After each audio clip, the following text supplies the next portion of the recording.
Hello everyone. Today we are going to review the TV series Superstore in its entirety because I binge watched this one right before I watched Squid Game, and seems like I'm finally getting some time to actually sit down and talk about these shows. This was a comedy show. It had quite a few people in it actually from various different shows, including Kids in the Hall, if you remember that show. It was on in, I think, like maybe the 80s and 90s. I can't really quite remember how old that show actually is. And it has one of the girls that used to be on Video on Trial in it. And oh my god, she is absolutely hilarious. Like, I feel like her comedy just kind of was one of the better ones in the show because I feel like that's just who she is as a person, so it just worked for her very well. So this show is starring Ben Feldman as Jonah, Lauren Ash as Dina. There's quite a big cast list, so just bear with me. Colton Dunn as Garrett, Nico Santos as Mateo, Mark McKinney, who is the guy from Kids in the Hall, played Glenn. Nicole Sakura played Cheyenne. America Ferrera, who is from the show Ugly Betty. Although I don't think I ever really watched that. Maybe I saw the odd episode or two on TV. Played Amy. Kaliko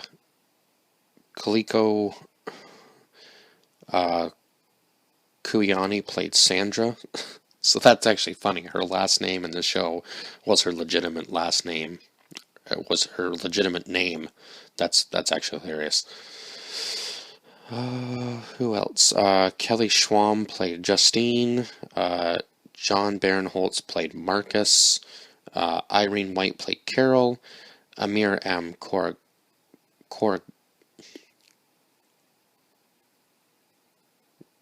Korangi played Saeed. I almost forgot his name.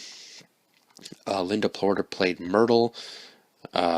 Mitchell Bunnan played Jeff. Carol Renata played Janet. Kelly Stables played Kelly. And John Pemberton played Bo. Chris Grace played Jerry. Steve Agee played Isaac. And Ryan Gall played Adam. And Josh Lawson played Tate, who I believe was the pharmacist, yes. And Isabel Day played Emma, who was Amy's daughter. And Felipe Esparza played Cody. Oh my god, there was quite a few people in this show. Oh, and Carrie Kenny played Jerusha, who was Glenn's wife. So quite a few people in this show, and I think the rest is just kind of like secondary characters. Oh, and I guess Rory Scovel played Brian, who was the vet who ended up being Dina's boyfriend near to the end of the show.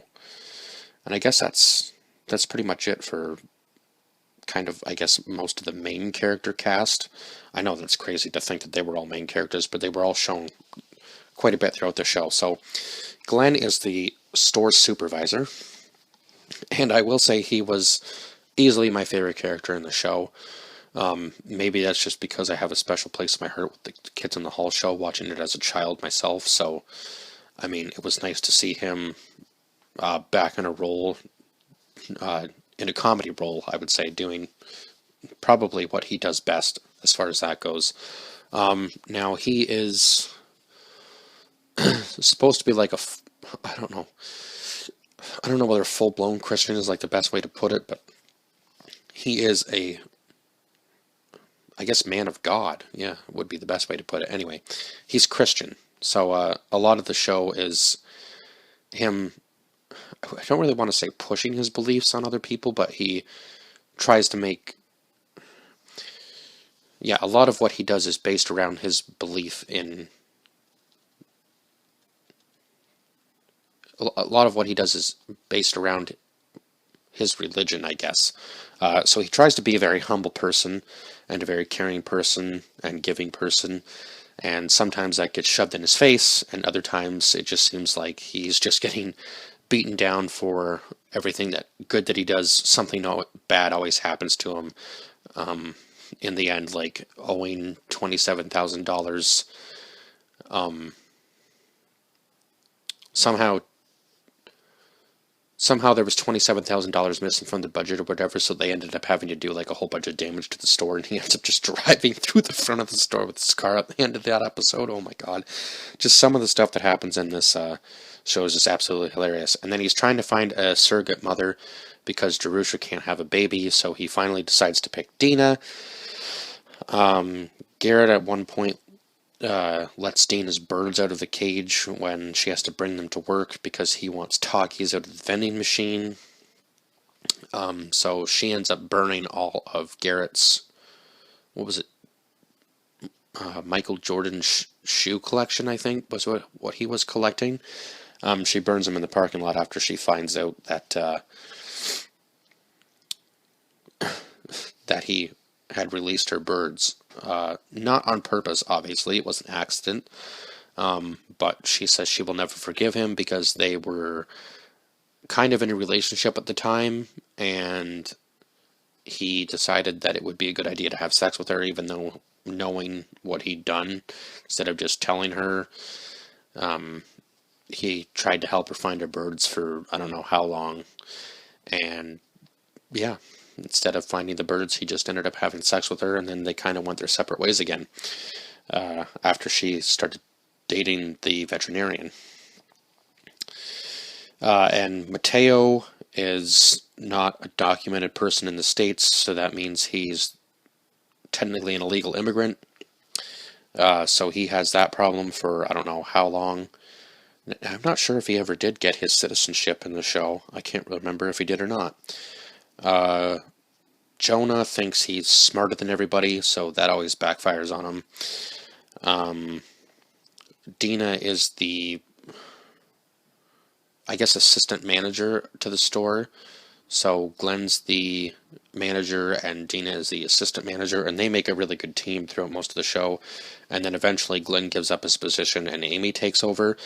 Now, I have to say, Amy was probably my least favorite character in the show, actually, because I just found her to be very selfish with everything she did.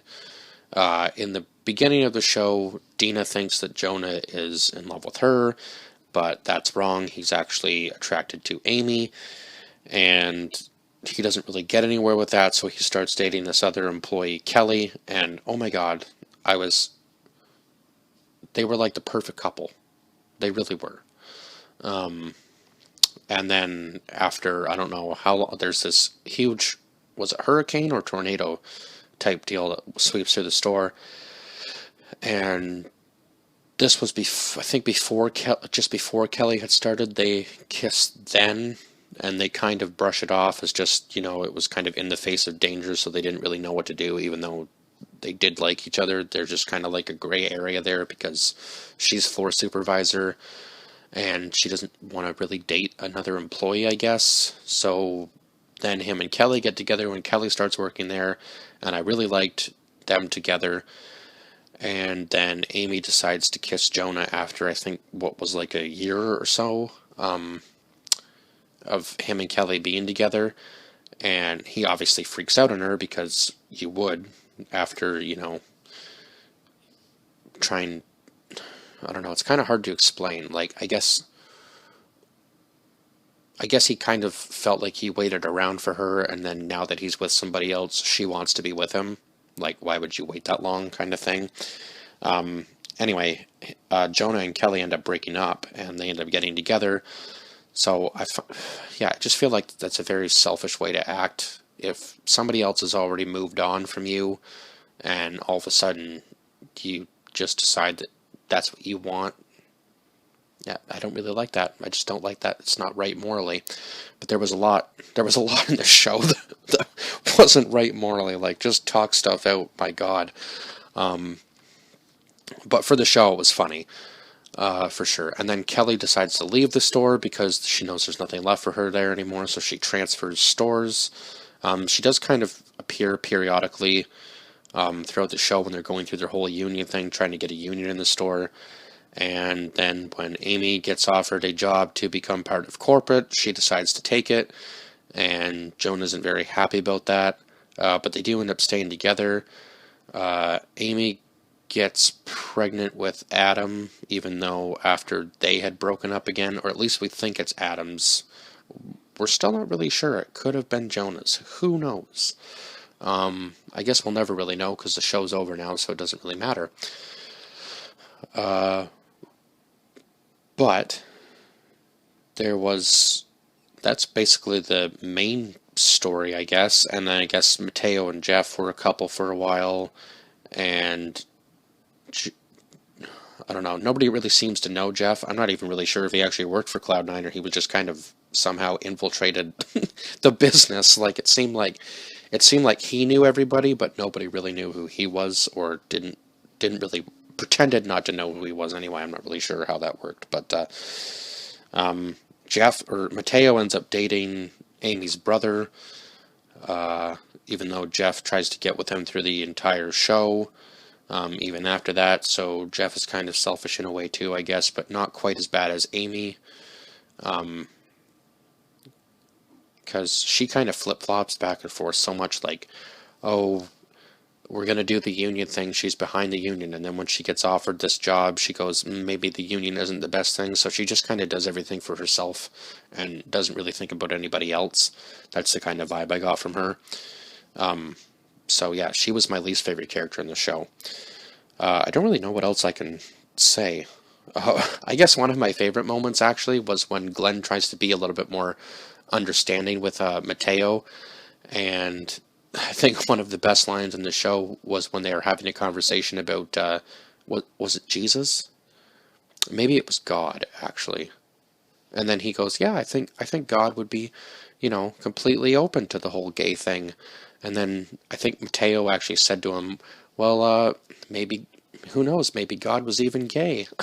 And Glenn just looks at him and goes, "So today's Tuesday and tomorrow's Wednesday." Like, he doesn't want to freak out on him, so he just changes the subject.